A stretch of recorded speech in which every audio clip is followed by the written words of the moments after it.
Welcome to the Center for Archival Futures, aka CAFE, here at University of Maryland, a research center focused on archives and digital curation. My name is Angela Rogers-Kukui, and I am the Associate Director of CAFE for Outreach and Engagement. I'm also a lecturer here. So our first Wednesdays, at which we host speakers who are cutting edge of archives and digital curation research and practices at a wide variety of communities and institutions. We have here Corey Lewis. You can find recordings of our previous events on our website, which is CAFE. I don't know if it's still iSchool. Well, just Google Center for Archival Futures. You'll get it. But before we begin, we'd like to give a land acknowledgement of my colleague, Diane. So before we move on, I want to start by saying that today we're meeting in College Park, which is located on the ancestral territories of the Piscataway and Nacotchtank and their indigenous neighbors. At the University of Maryland, as a land grant university, we want to acknowledge the 202,000 acres of indigenous land stolen and distributed to the university under the Morrill Act in 1862. And I encourage everyone to look at the Land Grab Universities Project, to look at other state schools that have been in the same boat. We want to acknowledge the separation that these and many other acts of colonialism and assimilation, which included archival collecting, generated between indigenous peoples and their homelands and knowledge. We further acknowledge the continued power and resilience of indigenous communities and nations. And we want to celebrate the collaborative and indigenizing work that's now taking place in many of our collectives and institutions, and the patience and grace for our indigenous colleagues, anyone here in the room, who's doing this hard collaborative work, especially with PWI institutions and white settlers like myself. I want to shout out to the MyEast project and platforms. If you want to take a look at some Indigenous Maryland archival collections, take a look at that. And I'd also like to welcome you all to take a look at the work that the Active Foundation is doing and consider donating to them. They're doing a lot of really wonderful knowledge and land, environmental Indigenous reclamation here in Maryland. Thank you, Diane. So let's begin. I'd like to introduce Corey Lewis. I'm gonna give a brief introduction. He is a distinguished leader in archiving and currently serves as the Assistant State Archivist at the Maryland State Archives. In his work, he oversees the information appraisal and the digitization operation while acting as liaison for information technology. So he's gonna continue on about who he is, and welcome Corey Lewis.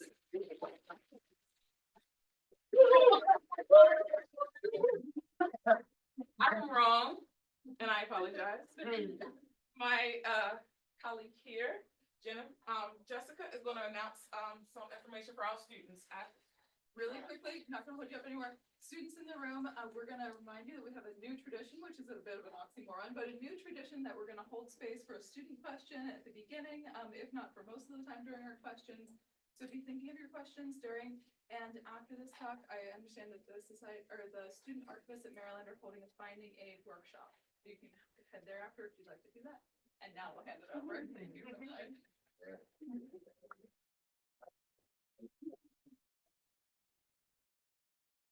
All right, thank you everyone. I appreciate you being here. I hope this is going to be informative for you, and if not, we'll just forget the whole thing. I want to thank my colleagues for being here. Chris, Maria, Dion, and Savannah also my counting as part of my colleagues. So, and thank you, Angela, who's already vacated the room for inviting. So yes, Corey Lewis, currently Assistant State Archivist for one of the two. My areas of responsibility are digitization, prison description, constituent interagency services, and a liaison for our information technology department. That is a long title, and it's not possible to do that work daily without amazing directors who work under me. So it's not just myself just doing this work. A little bit about the archives before we start. The archives is, and please don't mind that I'm going to be referring to my notes quite a bit. The archives is the central repository for government records of permanent value. The archive contains information from all three branches of governments. It's one of the largest state organizations in the nations.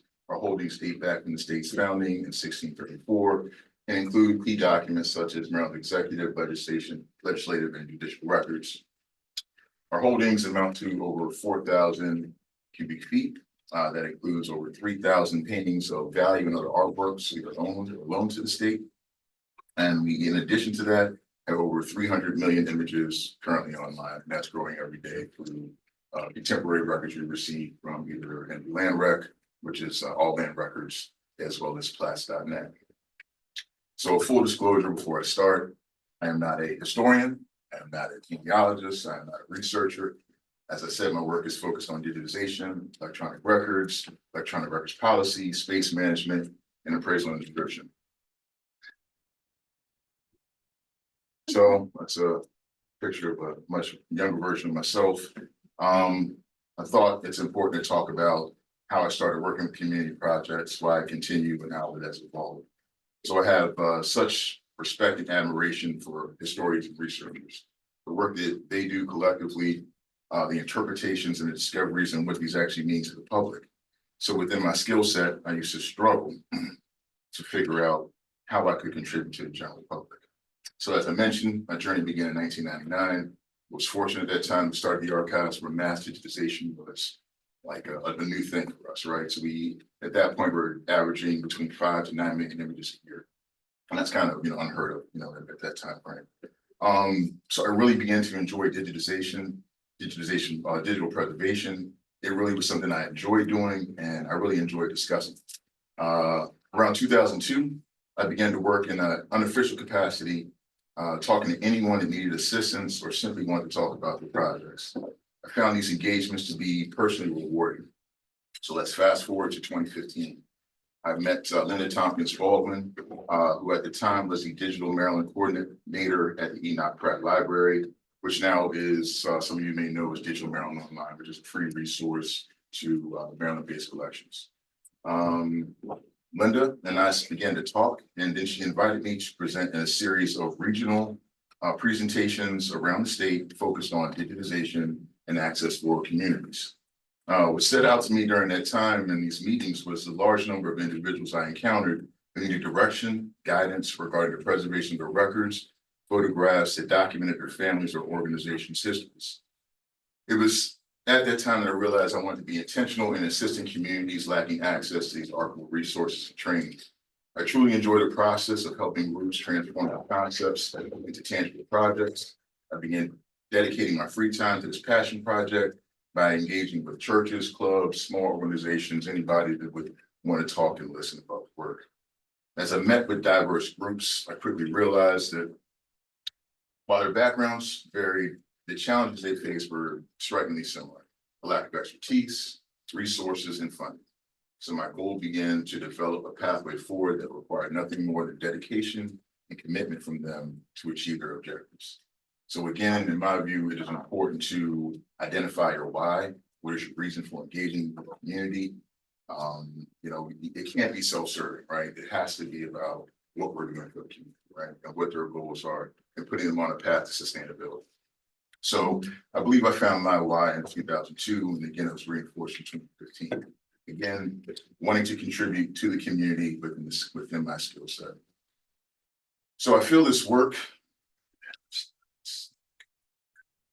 is about ensuring that everyone, regardless of ethnicity, has a place in Maryland's historical record. I know we've all heard this before, but mutual respect and diversity are the keys to our strength. And while we should continue to create spaces for our differences to be celebrated and highlighted, it's important to remember that we are all unified as Marylanders. It's probably more important now than ever, right? Regardless of your political affiliations. These must collectively push against the idea that only the history of prominent individuals and organizations are important. This community archiving and support for it uplifts the true history of marginalized groups as they are the true creators of their own content. My objective is not to add collections to our institution, but to educate and offer assistance by intentionally prioritizing the community's goals and visions. Many of these collections have existed outside of traditional archival institutions for decades. These community collections are always led by passionate leaders who have concerns about what happens to their hard work after they can no longer continue. kind of who takes on that mantle of all this work that they've done. Succession planning and partnering with institutions benefits communities. The burden of proper record storage, providing perpetual access to collections can be significantly eased when working with the right repository. I certainly stress that it has to be the right repository. However, this is a decision that the community must come to on its own. So building relationships. Building relationships and establishing trust is the foundation of these partnerships with the community. That all sounds good, right? You would read that and you're thinking, oh man, that sounds great. But how do you build these relationships and establish trust? And as that first bullet point says, it's by being present. And what do I mean by that? A lot of your students, but for those of us who work in this field, we work long days sometimes, and it may not be convenient when you're invited to a meeting, or there may be a legacy group that's having a meeting that you've seen. You have to make the time to attend a meeting that may be at 7 o'clock, 8 o'clock, or some groups I've met with that meet as late as 9 o'clock for whatever reason, I don't know. But I felt obligated to show up and show my commitment to be there for them. So basically, when you're invited, you must go. When you see an opportunity, you must put yourself in that space. I have driven, honestly, for an hour and a half just to speak for 5 minutes.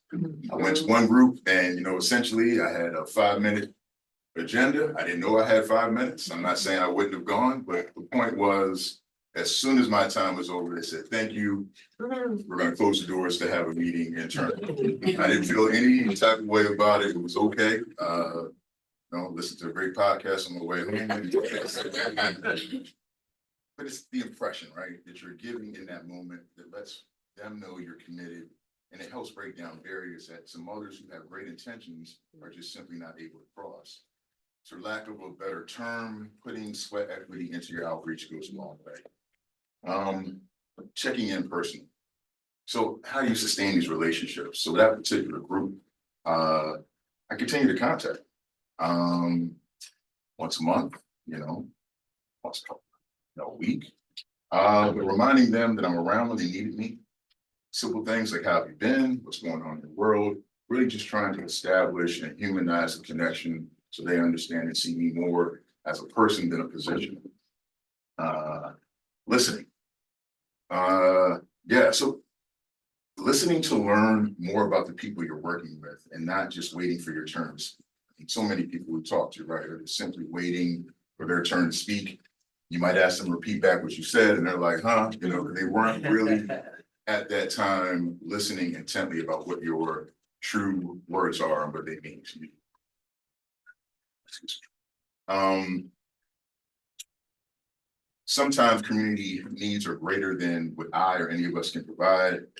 Housing, infrastructure assistance, but it doesn't cost you anything to still inquire about how you can be helpful to it. Okay. Preconceived notions. Taking any preconceived notions about any ethnicity, any group into these spaces does not serve me, you, or that community well.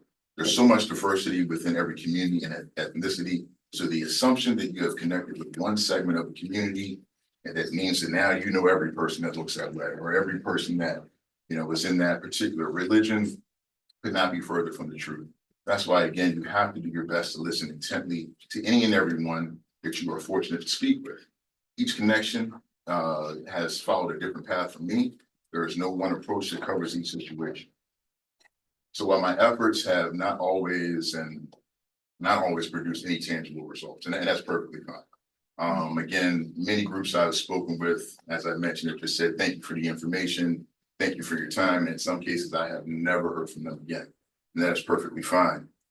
If any of that information that I or we can collectively share sets that community on a path to empowerment, allowing them to take control of their voice, their narrative, and their storytelling, then you've actually achieved something significant.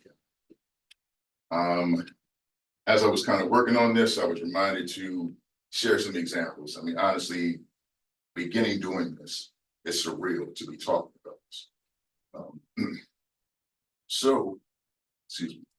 Because when you're doing this work, it's really not about yourself, right? So when I began to do this, it just was really about how do I contribute to the community? Seriously. And that sounds corny, right? But that's the real thing. So when I didn't get something out of this and I didn't get an immediate return, it was perfectly fine. It just was great to have that engagement with people. So just want to kind of say that. In 2020, I was invited by an activist in East Baltimore to come to a space that would eventually become a digital historical library. Since this time, I have formed a relationship with this activist that has been mutually beneficial. She calls me anytime. That may not always be the best thing, but I do pick up the phone. I attend meetings, I attend presentations, anything that she may ask. But what came out of that was connections with so many different community members, right? And so in that East Baltimore area, I have been able to sit in my meetings and learn about people's concerns, learn about what they need to ensure the long-term preservation and sustainability of the archival projects. Again, that's just taking my time and working with that one activist that has resulted in so many great relationships. So I would like to kind of cover a few projects that I worked on. These projects, I really believe that, again, when you're talking about your why, you have to be careful. These connections are not to be worn as a badge or a lot of times these community members are proud. The last thing they want to see is you going around talking about, well, I did this for that person, I did this for that person. So a lot of times when I re-engage or I talk about a presentation, I go and ask for permission to talk about a particular group. Okay? So these are the few groups that allowed me to speak to them, or at least speak about them. And all right. So one of the oldest partnerships I've had was formed with Blacks of the Chesapeake. Blacks of the Chesapeake in 1994 began to document African Americans who worked or continue to work in the maritime and seafood processing industries in the Chesapeake Bay region. The foundation serves the community with a broad range of historical, cultural, and educational activities. In 2000, the Library of Congress designated this foundation as a local legacy project for highlighting the still unknown aspect of Maryland's histories. So each project I'm going to talk about is going to follow the same pattern, okay? How the connection is made, either the work or relationship building, and where we are now. So I happened to meet the founder, amazing gentleman, a great resource for information, order. I mean, just a great person to talk to, Vince Leggett. I was at a community meeting, again, just kind of snooping around, trying to figure out what was going on in the community. And we talked afterwards, and he talked about his concerns with his records, not having proper housing. He was really concerned about the long-term preservation. And so I talked to the then state archivist, Tim Baker, my colleague who's here today, Maria Day, came with me. And we went on a site visit to see the condition of his records. He was absolutely right. The warehouse was terrible, boxes stacked on top of boxes. It was an absolute mess and a nightmare for anyone who does any sort of preservation work. So we agreed, working with him, to take what amounted to be, which is now 52 record center boxes out of his facility, transported to ours, and we engaged with a group of interns. These interns were high school students. We worked with the Anne Arundel County internship portal, I believe. These students wrote letters of interest. They reviewed every letter. We selected 5 students, and they worked at the archives for 10 weeks to create a rough inventory. They processed photographs. Again, they created this. Let me not jump ahead. So they did process photographs. I'll go to this slide first. It's important to remember when you're engaging with students that you have to develop a tier of work that is possible for them to actually, do. And so for these high school students, we're not going to have them catalog these all the way down to the photo level. As you see, this is only a sample of how many photographs were there, but he actually cataloged either down to the box level, folder level, or just to the packet level. Again, a rough inventory that allowed us to continue to have higher functioning interns over the years that would come and digitally curate and add more intellectual information to these actual photographs. So where are we now with this project? At this point, we have processed over 1,000 photographs and actual records. They have all been digitized. They have all had intellectual and metadata information added to them. This information does not come from us, they come from the founder. It does not matter what my perception is of a photograph or what is happening in a particular moment. Is really, again, about the content creators. So we would do this in a number of ways. He was local, he was in the Indianapolis area. He would either come and sit with the student and work through, maybe 3 hours, just identifying and listing out what was in the photographs. Or we would do that digitally. We would digitize them and then it would be a virtual. So there's a number of ways to accomplish that end. Really proud about the work that we've done with this collection. The 2 interns that we used after this initial part of it were actually high school students, and they're actually now Maryland State Archives employees. And they continue to contribute to this project. One of them works as a digital transfer archivist, the other one works in a reference department. But when they have time, we certainly allow them to continue to assist with these projects with the founder. So again, where we are now, every year we have an intern that supports this project. Vince Leggett always has a different scope of interest. So again, that digital curation is possible by the work that the interns did initially, creating that rough inventory. Yes, in the beginning. So those are some photos of what it looked like. And now those are photographs of what a process collection can look like. So access. An important thing is well, any agreement that we have with the community, honestly, I want to make sure that they're in control of their narrative and control of the access to their collections. Serve no purpose. I've sat in a presentation where somebody just kept talking about how archives just come to take things. I personally felt attacked. I talked to the guy afterwards, right, to see if we could work together on something, but that is not my intent at all. We serve as an archival backup. Legally, we have to make these records accessible within our search room. But using platforms such as Digital Maryland Online, we're able to make these images publicly accessible. It does take advantage of this platform. This is at no cost to the community. They can also link this page to their website. So their website serves as the access point for these digital collections. Okay, another project is the Women's Civic League. Been very fortunate to work with this group. Got introduced to them through some of the contacts at the Afro. Since then, these have become, again, it's about relationship building, people that I would consider friends.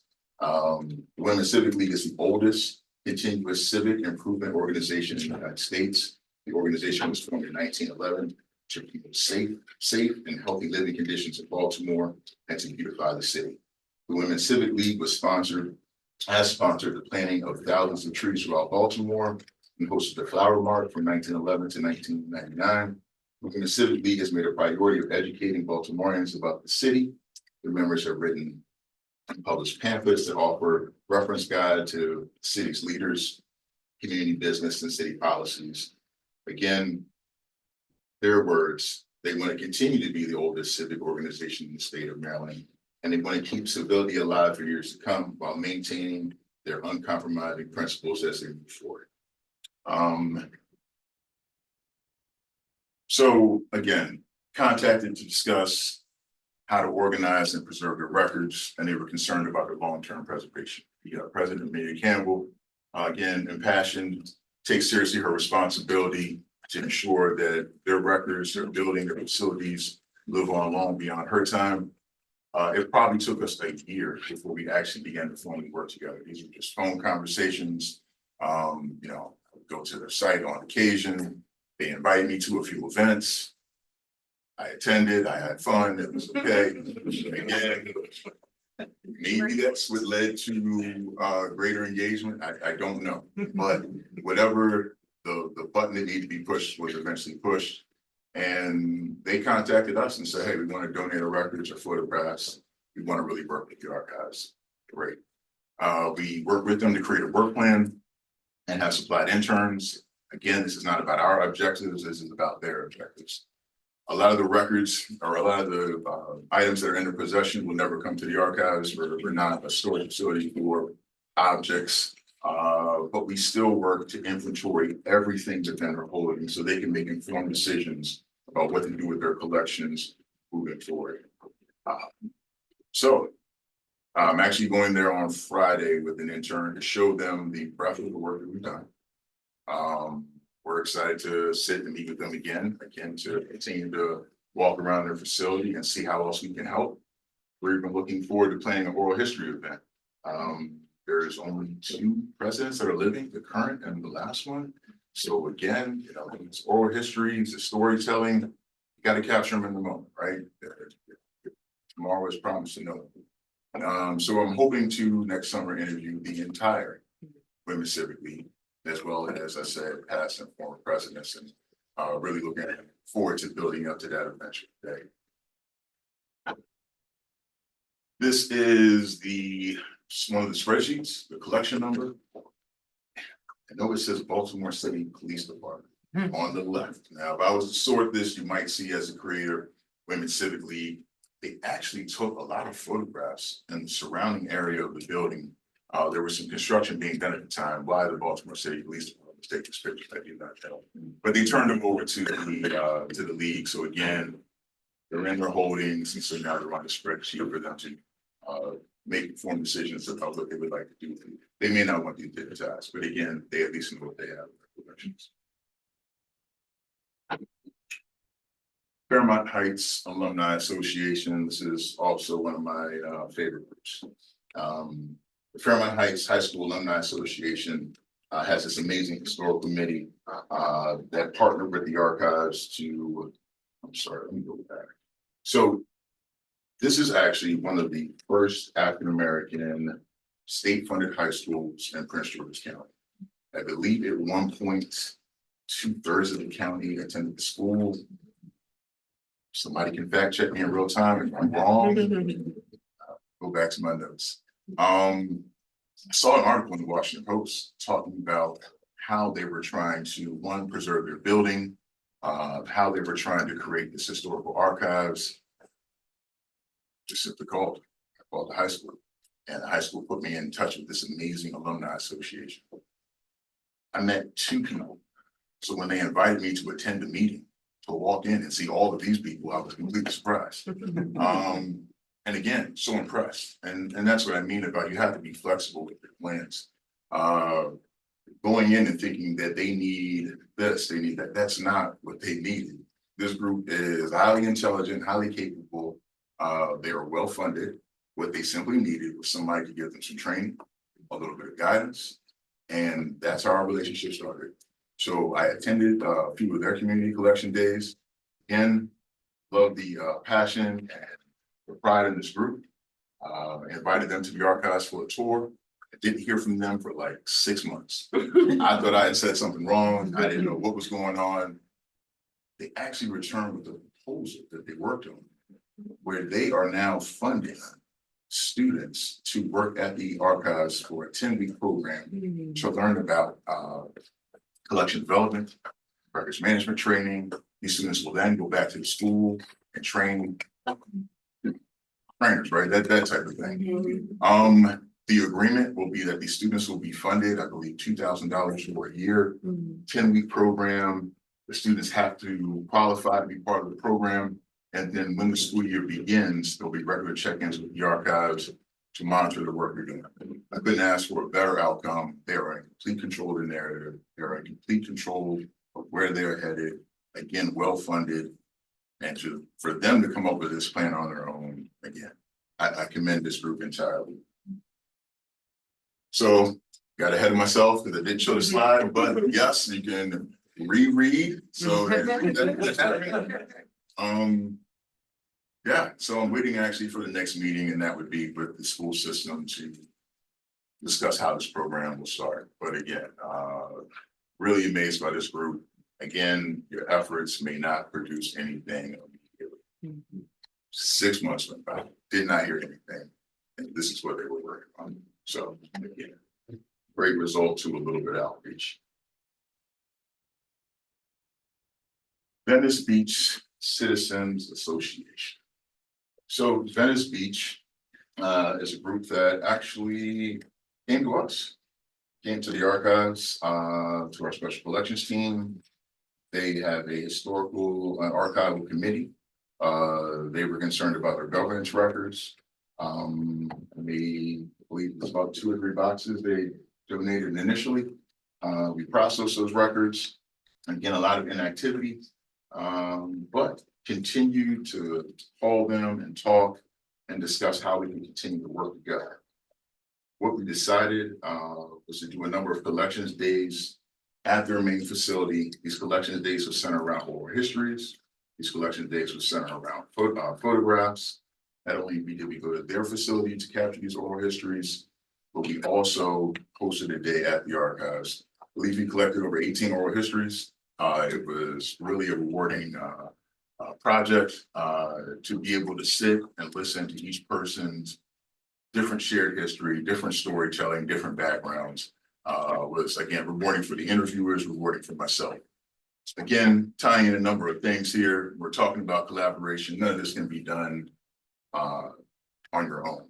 So I was fortunate to partner with a number of videographers who were willing to donate 1 to 2 days, and I mean donate 1 to 2 days just to capture oral histories. Now, if I could get 5 videographers to do that same day, just to give me 1 day a year where you would show up to the benefit of the product that's going to be produced and a legacy that we're leaving behind, I can only imagine what we could do. Was managed to partner with experienced oral historians to work with the community to come up with questions. I mean, that's also important, right? We're not trying to elicit trauma. We're trying to get people to open and actually speak, share their experiences. I think we had a great turnout, a great end result. Where we are now, slide, is they have now submitted a list of former and current or former community members who live all around the nation that we are going to virtually conduct interviews for. This again is a collaborative effort. I need students. I need somebody who can schedule these. There's a limit to what I can do myself. But I think I've identified someone now who's going to schedule these, and I would love to have a rotation of interviews, right? I think that's a great experience for anybody. Anyone can do it, obviously, and the questions are already developed. And we continue to have a good relationship. I recently attended an art opening, an art exhibit for one of the members. She had no idea I was coming. I stayed with her 5 minutes literally, but I still showed up just so she knew I was there to support her big moment. So again, relationships are at the crux of this type of work. Okay, so West Baltimore Reimagining and Redevelopment Project. I am not a Baltimore resident. I could not find my way in or out of the city. However, just from relationships like we have established with Afro charities, just from putting myself in different spaces, I've come in contact with a lot of city residents. Actually, and specifically with this, and I just like the visual, but I'll move on. I attended an event at the East Baltimore Historical Library, and at the table was one of the leaders of a redevelopment project in West Baltimore. He talked to me about some things I just never even really looked into. Highway to Nowhere, that Route 40 area, where a lot of African American communities were displaced. The more I listened and talked to him, I mean, I was kind of blown away by the situation that they had won, and in fact, I did not even know about it, so I had to look into it a little bit more. Their focus was not on the despair, what was me, and what happened with the area. They're really thinking about creating this narrative to define and honor their legacy. They're thinking about future development. They're thinking about the transit. They're thinking about the infrastructure in their community. They are thinking about ways to make this a better city. What I personally wanted to do was ensure that people knew about what the community was like before it was destroyed.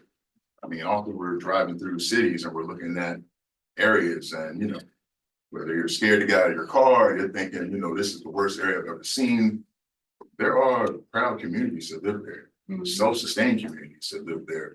And these people have a lot of pride. And so you have to tap into that aspect of their lives, because otherwise that or that lazy narrative that there's only crime and, whatever else you want, negative connotations you want to put with it, come from those areas. So I began to attend meetings just to learn how I could support the community's goals. Again, listening, because I am truly an outsider. I don't know as much about the city as honestly they do. So I had to learn and really understand what was important to them. So it's not as if the West Baltimore Reimagining and Redevelopment Project really produced records. This was a committee that came together for a short period of time. They still work, and they still work. They did talk about wanting to have this event for Artscape. And of course, tapped into one of our videographers who was fortunate to donate their time. We showed up and set up for a 6-hour day. There was storytelling. You could see the programming that was involved there. We captured as much as we could that day and then sat down and did a number of oral histories. Had some very short clips. I mean short, don't get excited. I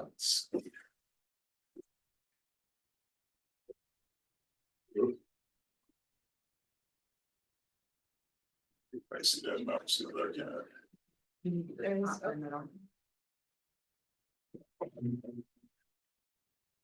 Sorry.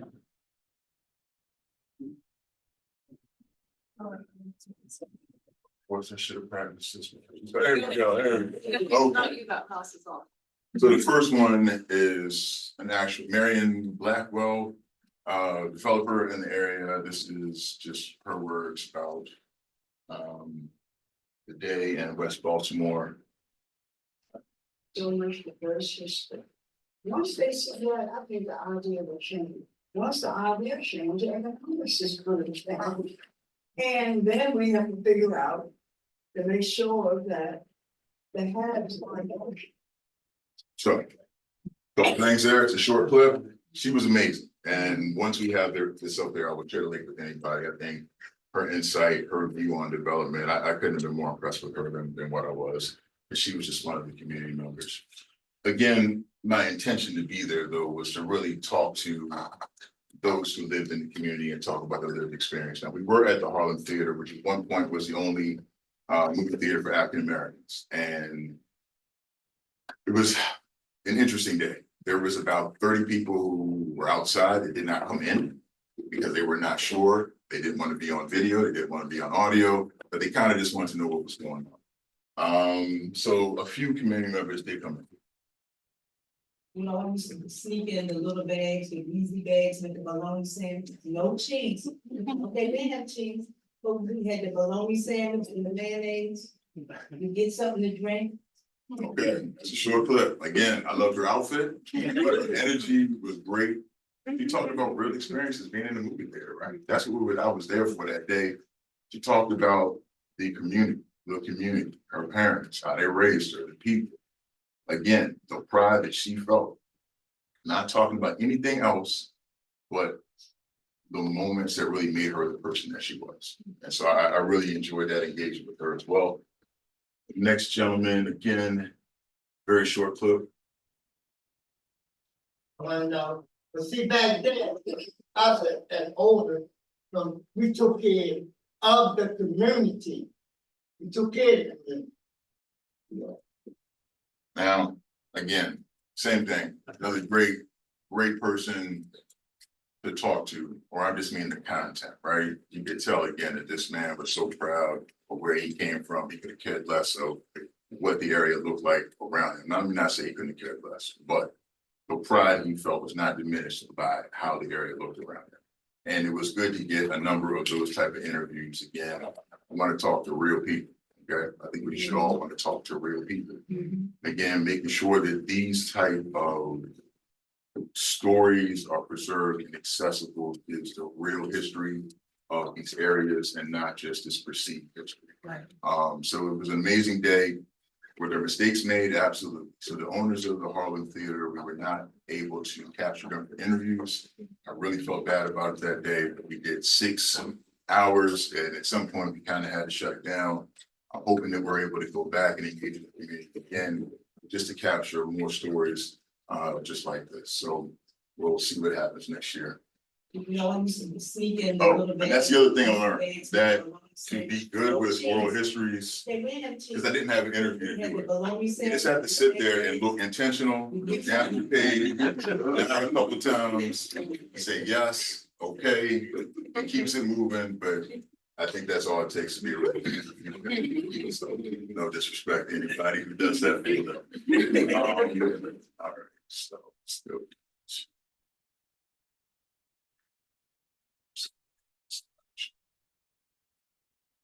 Afro Charities, and I did not correct the font. I was told that earlier by someone who remained nameless.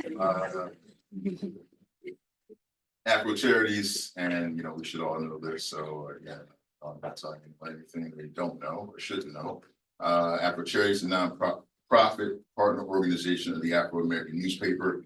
It's dedicated to preserving and making accessible the Afro's 132-year-old archives. Our collection, or their collection, I'm sorry, encompasses over 3 million items, photographs, correspondence, ephemera, audio-visual materials. In 2021, the archives hosted the executive director, Savannah Wood, who's here today. Thank you. On a tour just to share general information about the archives and digitization. It's safe to say that at the time, one of the concerns that came up was access to climate control storage for their vast collections. The visit proved to be timely as the archives was able to provide space for their records and dedicated workspaces for their team to process the collection and fulfill research requests. Since January of 2022, the Afro Archives has been housed at the Maryland State Archives offsite facility in Woodlawn. And this partnership has been invaluable. We've continued to share information. Their staff has been amazing. They have actually helped to improve and establish efficient processes for our digitization camera systems. They've also added and expanded our outreach. And this is to the increased exposure because they bring through so many amazing people at all levels of the community for choice. And so then we're able to talk a little bit about what the archives does. So again, mutually beneficial. And they're going to be with us until they are ready to move into their future and permanent location in West Baltimore. It has yet to be determined, but I am certainly hoping our partnership will continue. Again, this is just another form of partnership. I'm getting ahead of my slides, but it's okay. Not every community archive is going to have the same path. Everyone needs different things or different levels of support. So again, when we can, if we can, just providing some space, that is an achievement. Right? So a little bit of self-promotion here. It does not always have to be marginalized communities, and this might not fit into the traditional definition of community archives. Staff member of mine, and just kept telling me him and his dad were members of the Marching Ravens. What is that? I've been a Ravens fan forever. I really didn't know that was a thing. It actually is. They have been in existence since 1947. That was the first iteration of the Baltimore Colts. Who left the city twice. You gotta look that up. I didn't even realize it myself. What's so amazing about this band is they have continued to play, even in the absence of the league. So when they left in 47, they continued to play. When they came back in 50, they continued to play for the team. That long gap of when they left again until the Ravens came, they traveled around and played at different stadiums. And really led by the president here to my right and left, John Zeman, who has been another amazing person to talk to. Again, the people that you come in contact and talk with, their life stories, you just have no idea, right? And that's another thing, another point that I still want to say to you. You got to talk to any and everybody. You cannot look at people and assume you know who they are, or they don't have any value. You've got to talk to everyone, and I mean everyone. There are some people who have achieved some of the highest levels or positions of government that when you walk by them, they are just completely dressed down. They're humble. They don't talk about themselves. That's a missed opportunity on you if you don't spend the time to engage with them. So, Mr. Zeman, I've been historian, his backstory, I encourage any of you to look up. I believe he ran a television station in Baltimore City. He actually is the person who discovered the gentleman who went on to create Elmo. He ran a museum in Baltimore City, and again, has been president of this organization for quite some time. So how did I get in contact with Mr. Zeman and get to become an honorary? I was an honorary member of the band, and I didn't get anything other than a button. I was there. So how did I get in contact with him? Well, the staff member from the archives brought in those pictures. I said, well, what are people doing to archive these? So I just contacted the Ravens. Didn't think that the Ravens archivist, realized they had one, did not think the Ravens archivist would return the call, and she did. And she said, you know, we have some photos, but the president of the band had this amazing collection. And I would give it up there. Here's his number. I gave him a call, and believe me, you know, John is an amazing guy. We actually talked quite a bit. He just, in case he's listening, I don't want to say it this way, but we all just need somebody to talk to us sometimes, just to listen, right?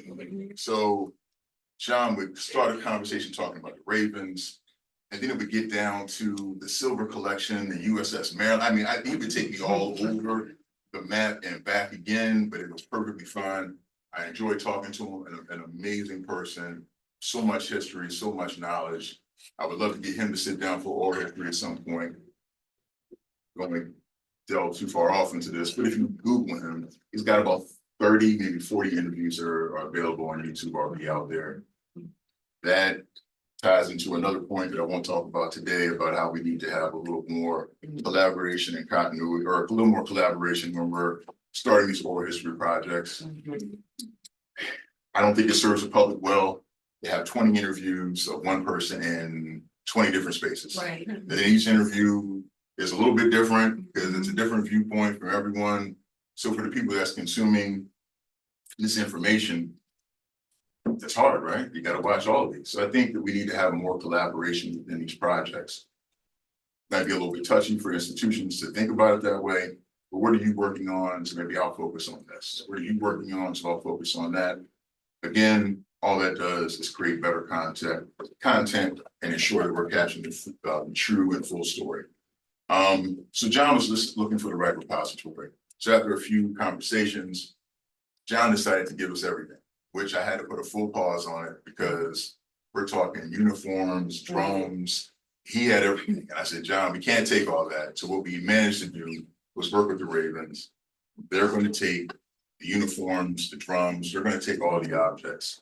We get 7,000 photographs and 125 VHS tapes. Wow. These VHS tapes are all of the performances, starting from the first one, the band practices, halftime performances at all these different stadiums. Currently have an intern. He's only available on Saturdays, but that's perfectly fine. Again, I'm the UMD student. He comes in, he inventories, and once we have the inventory correct, he will then begin to digitize the collection. He will need to work with Mr. Zeman, and we'll make time because we want to make sure the descriptive information is correct. Again, it goes back to Mr. Zeman, the marching band are the content creators, and that is why he has to be part of the process and also approve anything before it gets actually accessioned into our collections.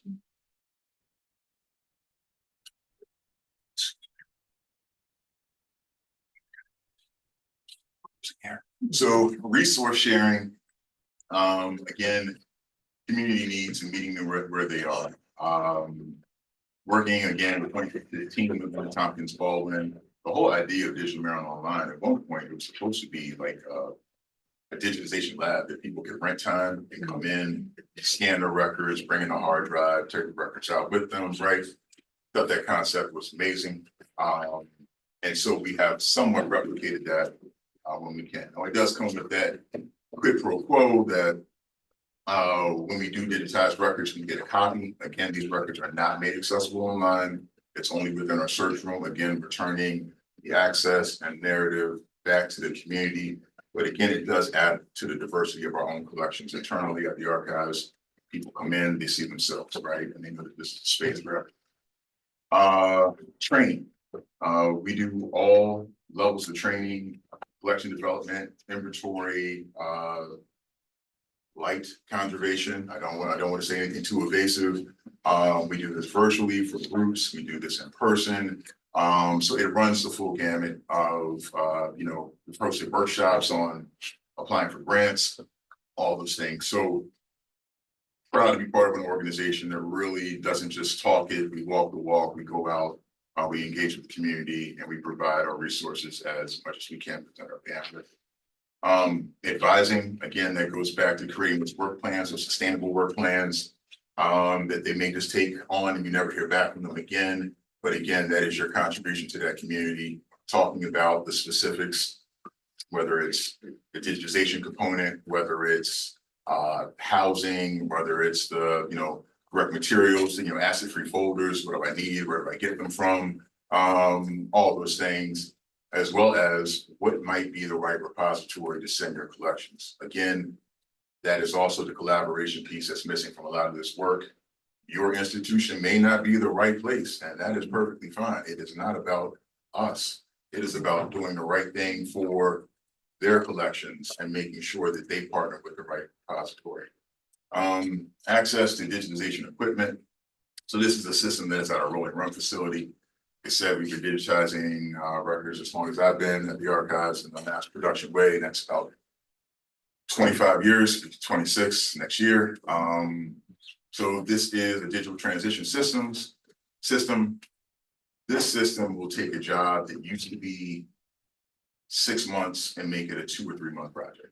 This community does not need to come in every day. They can come in once a week, come in with 2 or 3 people. Somebody's handling the records, somebody's actually running the software. We do put them through a level of training, records handling. And at that point, they can be fully productive, and we schedule time with them so maybe they have access to our resources for about 3 months. We were able to do this with the Sankofa Dance Theater. I believe it opened in '89 and it closed last year. Great experience for me personally. We worked with them to digitize their collections. Same thing, their archivist came in once a week, digitized, a lot of stuff that they had. So again, another really good experience, but again, making use of our resources. That system will sit there some days and not be used, might not be used for 2 or 3 days. Again, why not make it available to somebody that can do some good? Field study interns. So to the left, again, or how you want to look at it, right-hand side are the 2 most recent University of Maryland interns that I was supposed to work with. One is Reese Burns, the other one is Andrew. These are both students are now employed at the archives. They started working with me on Blacks of the Chesapeake. Andrew is also expanding into so many other projects. Friends of the Crownsville Hospital. He's working with on the Women's Civic League as well. We have a meeting with the community, Prathertown, which is another free African-American community this week. So, and he's the one that kind of brought that to my attention. He also listens to these oral histories that he's transcribing. He's always coming up with different information, or should we talk to this person and that person? So again, having not just a field study intern to do the work and get the credit hours, but somebody who's actually engaged in the work, somebody who actually is listening, somebody who actually is wanting to get something out of this. And again, it's about public service. Seeking out partners. And this is what I mean, again, when we're talking about interns. Currently, a lot of our interns come from University of Maryland. We've had a few from UMBC. I'd like to expand that to other schools in Baltimore City. HBCUs would be great. I want to have sustainable partnerships to rotate students on projects that they can see themselves in this work. Again, you are passionate about your work, that reflects in that end product.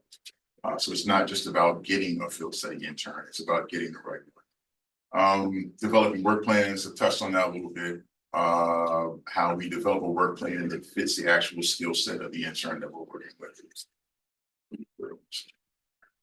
Okay, yep, this one. So community collection days. Gotten really good at this, I think. On the left, there's a community collection day, or I'm sorry, the right. It's a community collection day we did with the Sankofa Dance Theater. Again, they brought in former dancers, choreographers, the head of the organization, David Janku, sat in, they did oral histories. That they actually had a flow of, you would bring in your document or your photographs, you would digitize it, get all the intellectual information. I'm sorry, there's an intake station first. So you get all the intellectual information there. They take that up to the scanner. You normally set a range or a number of how many objects you can bring. So the camera system like 10, it takes no time. The actuation from the camera is really fast. They would then leave that station and go give an oral history on their way out. So it was a really great day, really well organized. I am learning the editing of film takes time because I have still not gotten my footage, or not my footage, but our footage that we produced, and whatever it comes, that's fine. But what I do know is that the work that they've done has created content that is going to be useful to them well beyond that moment. We've done a number again of these collection days. This image here on the left, I recognize some of your colleagues, and Angela was there. That is the first time we have taken our digitization equipment to a facility to actually have a collection day at another institution. Our responsibility is for the state. So I cannot, it has to be equitable, right? The outreach. I can't just say Prince George's County, I can't say Anne Arundel County. This is Prince George's County, but never mind that. The point is that because we have been digitizing records for so long, that system, which you cannot see, as a 40 by 60 capture area. It is entirely mobile. We were able just to get a truck with a lift, put it on. It only requires Wi-Fi to actually digitize any records. You don't get a workstation. We rolled that into the facility. We had 25 people show up.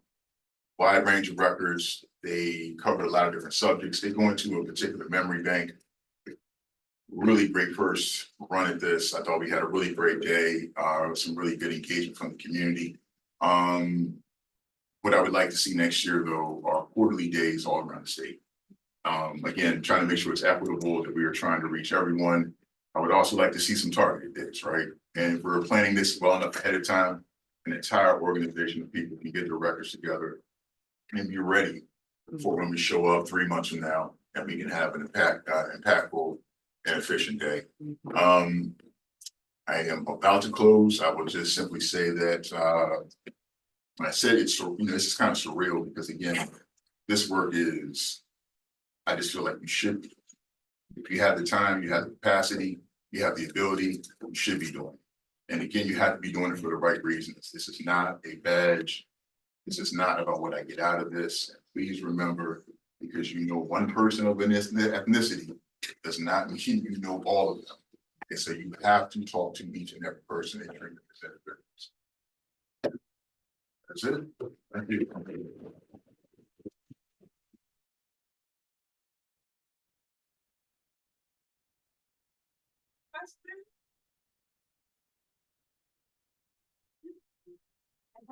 First, thank you for your talk.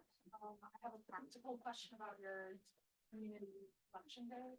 Are you collecting the intellectual data or the metadata on paper? Like, is there a form for that to fill out, or is it on an iPad? Or So you have to be versatile, right? Because a lot of people, they don't like email. They don't want to use a spreadsheet. They only want to talk to you in person over the phone. Even if you send a form and say, fill this out and break this in, they're not going to do it. So you have to be ready, right? So it's every approach that's used in those days.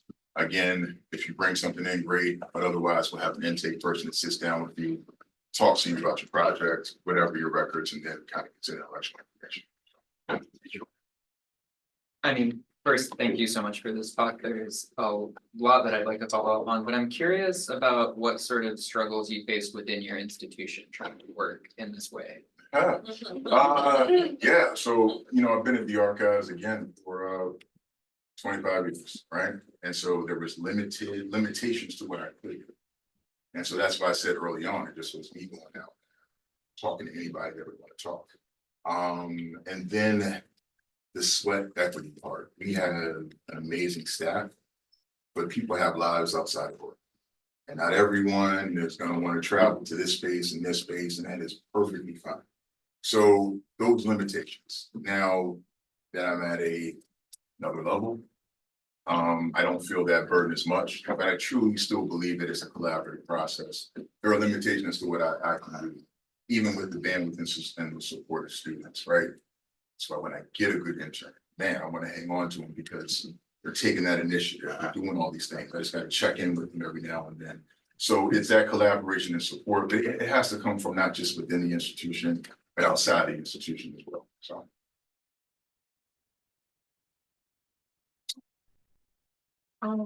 Thank you very much for your talk. I wanted to ask a bit about the Baltimore Ravens marching band. Sure. First, I should tell you, my father is from Pittsburgh, so allow me to do a Pittsburgh boo. But on a serious note, I'm very fascinated by the idea that you got this. You ended up in this collaboration with this very niche collection. You even mentioned yourself, I didn't even know they had one of those. Because you knew someone. So how would somebody who was interested in those niche collections and wanted to go out in the world and go digging for buried treasure in a sense, how would you get started looking for unconventional archives like that? That's a great question, and it's a simple answer. You just have to be intentional, right? So there are so many opportunities to engage with people, organizations all throughout the state. You just have to take the time, find what is important to you, what you're passionate about. Don't be deterred by not getting an answer. I did not expect an answer from the Ravens archivist. That was just a shot in the dark. She replied. Now, maybe she replied to this Maryland State Archives. That it's neither here nor there. But that's what you need to do. You've got to put yourself in these spaces.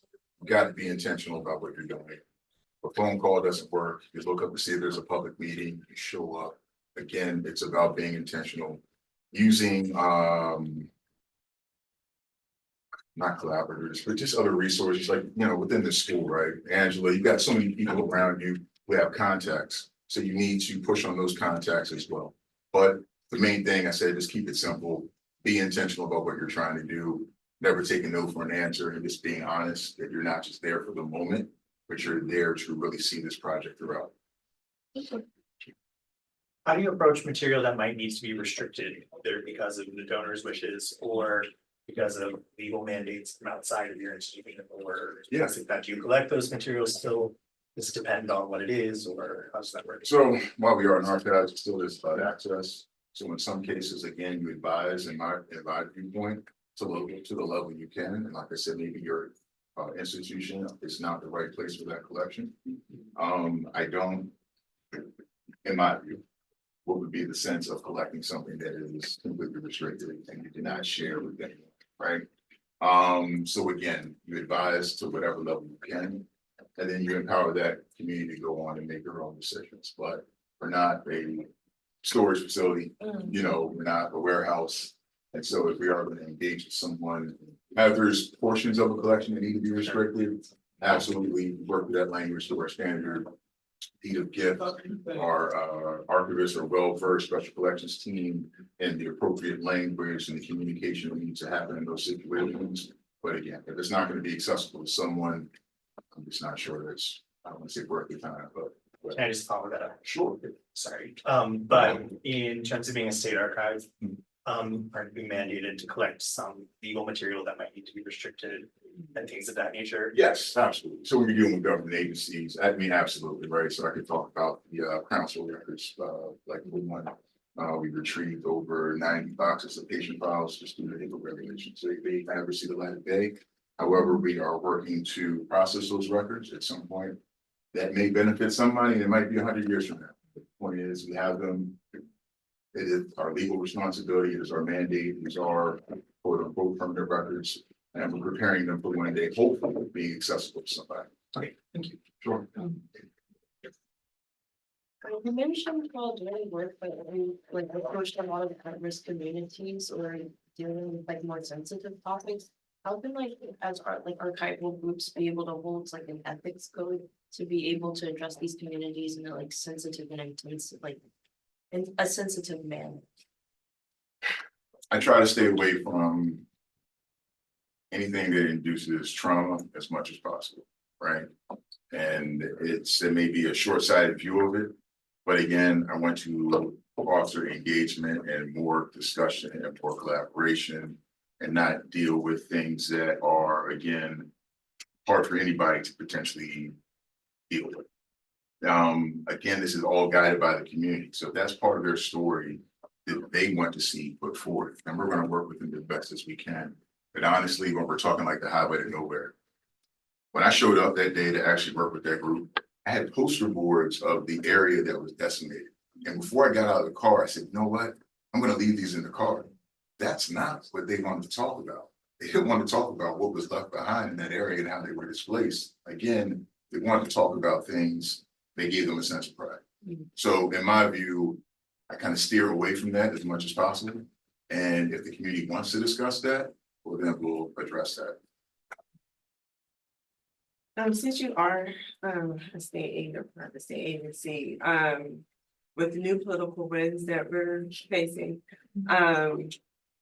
what concerns do you, if any, have with work that you are currently doing that may need to be adjusted? And if there is work that you need to adjust, what recommendations would you have for the rest of us who feel that we may have to move or navigate differently with the work that we're doing? Yeah, no, I definitely hear that. And if one of the earlier lines I said, I was hoping to address that. And by that, I mean that I gotta go back to what it is, but I had a line specifically about that. Oh, okay. I don't care what we look like, religious backgrounds, political affiliations. We're all Marylanders. I know that sounds completely corny, whatever you want to call it, but that is the fact that we are all Marylanders and we all deserve that equal representation. We have colonial records, right? We have records that deal with primarily white organizations. There should be nothing wrong with adding to the diversity of our collections again. And when you're ensuring that everyone has a space, I care less about somebody complaining that you have reached out to this person, because it has to be equitable. So again, as long as their records, their viewpoint, it's not discriminatory to anyone, I'm willing to talk to anyone and make sure that they have some level of representation. And again, it does not mean that their collections have to come to the archives. It just means that we advise them on how to make them accessible and they can go on that, do that work themselves.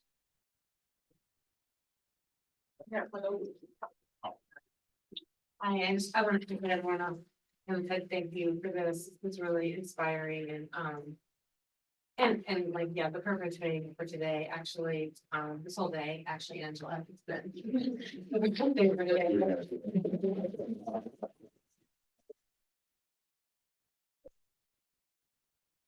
My question is just,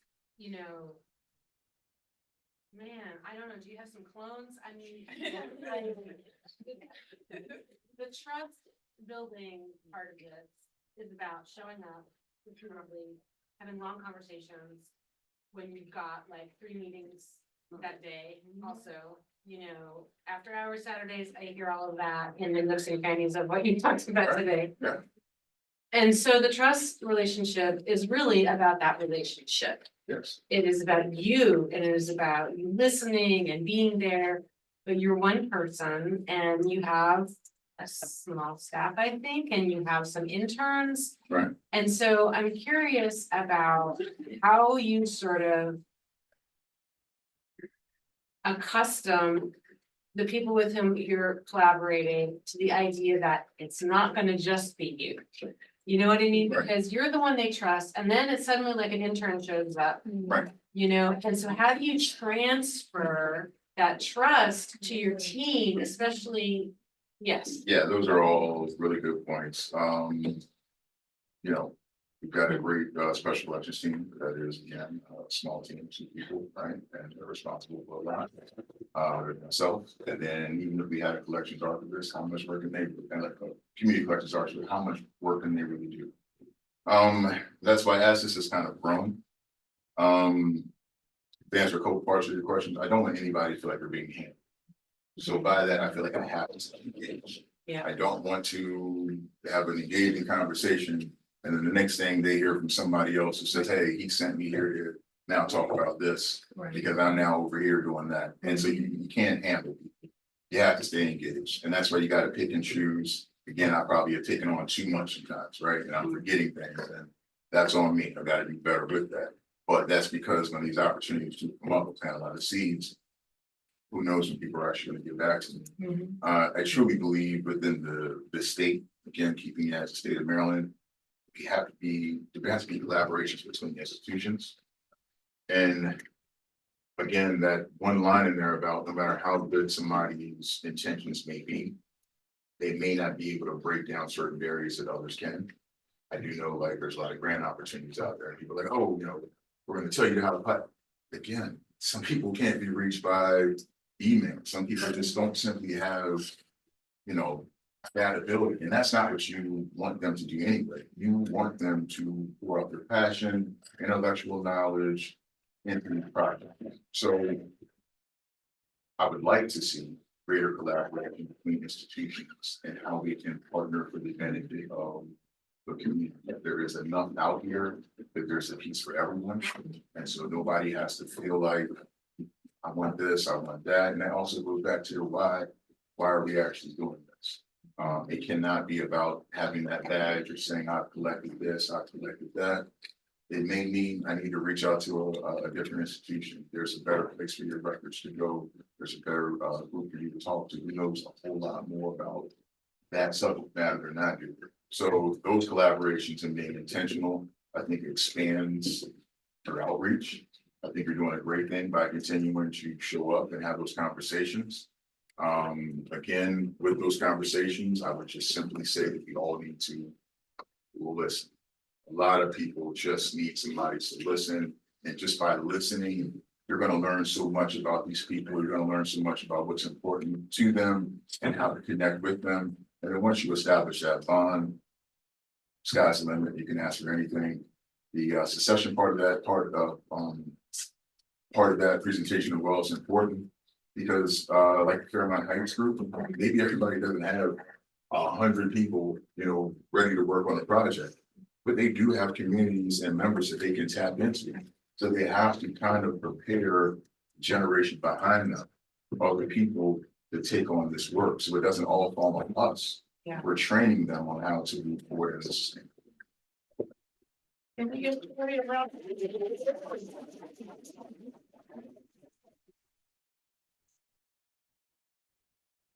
The second version of our speaker, I don't think we've ever left with this one.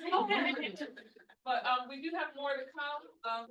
Jessica, did you want to talk about our next one happening? Yeah, sure. So thank you so much for being here.